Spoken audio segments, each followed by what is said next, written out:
So what I often hear, and another reason plans don't work, is because they're too restrictive and don't allow for spontaneity. And what I'm hearing when a client says it's too restrictive is essentially there's not enough options, or there's too few calories. And I completely get it. If you've got a special event in the calendar, maybe a milestone birthday or a significant celebration, that the last thing you want to do is feel guilty about not following your plan. But this is actually a relatively easy fix, to be honest.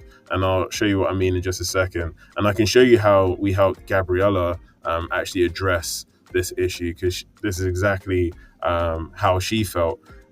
So, firstly, in terms of spontaneity, let's address that.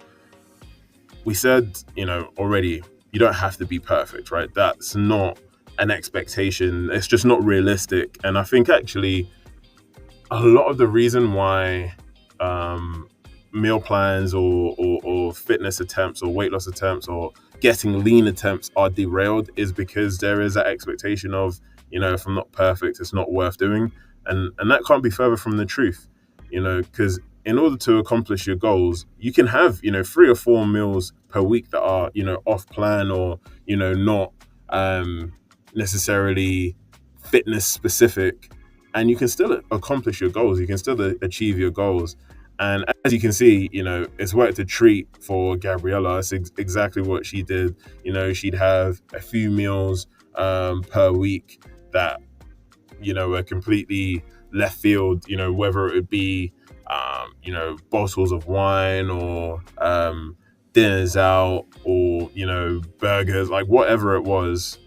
You can see, like, she still had a really significant, result, like particularly around her midsection.